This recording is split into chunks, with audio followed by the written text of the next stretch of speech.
woke up one morning and my leg was super tight and I didn't really understand exactly what was going on.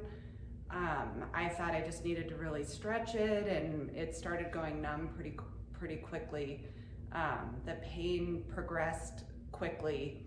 It was pretty scary. I was doing a lot of stretching, which is apparently it's not the right thing to do when you have sciatica. I didn't realize at that point that I had slipped a disc in my back the day before at work, and the pain rapidly got just much worse. I was in and out of the ER, and in trying to get into my primary care, I wasn't sure what to do.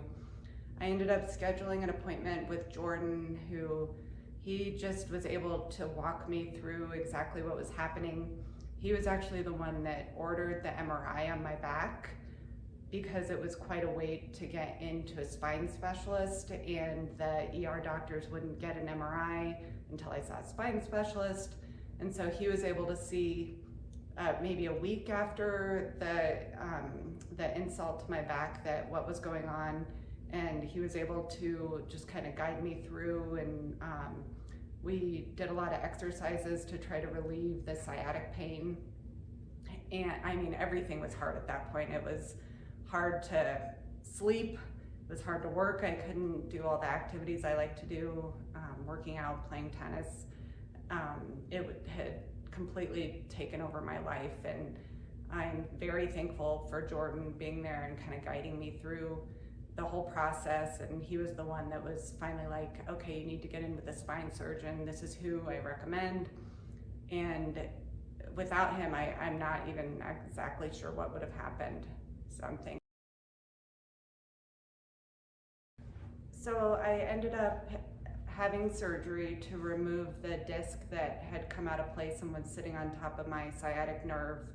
Right before surgery, I couldn't do a calf raise. There were lots of muscles in my leg that weren't working.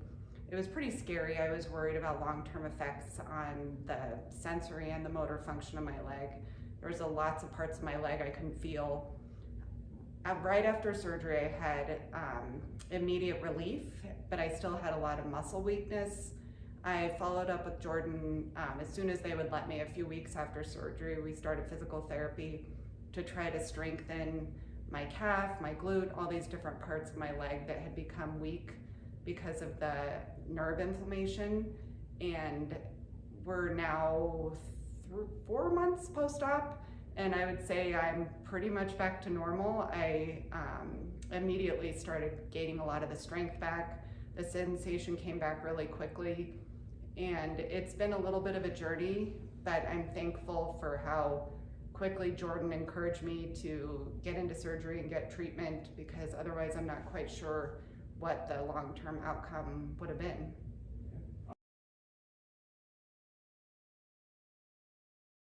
I'm really grateful for Jordan that he was able to guide me through this process, and he did help create this sense of urgency with me as he noticed that I was losing some of the motor and sensation in my leg, to get treatment and go back to the spine surgeon, go back again. And they kind of make you jump through a lot of hoops, and he encouraged me to just be really diligent with them. And I'm very thankful that I was able to have surgery about a month after I slipped the disc in my back.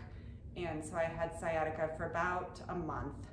And I'm just afraid that if I would have waited any longer, that I would have had permanent nerve damage in my leg, and I'm not quite sure what the outcome would have been. So the sense of urgency was definitely warranted, and I've had a great result because of that.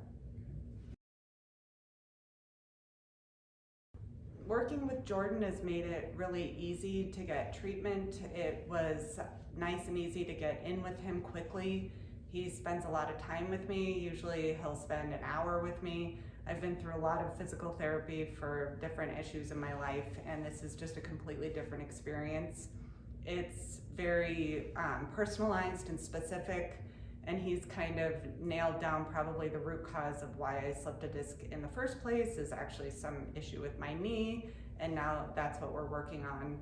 It's just a nice, easy, convenient process, and he lets me text him with questions. He's very available. I really like the app that he uses for the exercises at home, and he doesn't give me 10,000 exercises. He gives me a few, a doable amount, and he has communicated really well with Noah, who I've done a lot of personal training with here, and the massage therapist, and I'm going to try Pilates this week. And so it's been a nice kind of group of people gathered around me to assist with my recovery, and I'm thankful.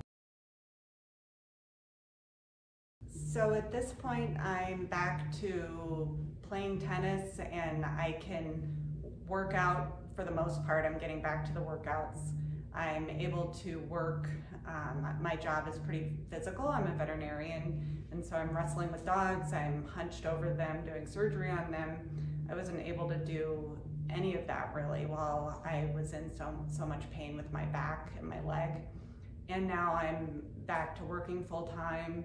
You know, I can sleep, and I'm back on the tennis court, which was the most important thing for me. So we just got back from a really active physical vacation in Costa Rica, whitewater rafting, hiking. I was able to participate in all of it because my back was great, my leg was great, and I'm just looking forward to the tennis season now that I just got back to playing tennis. And I should be able to ski this winter as well.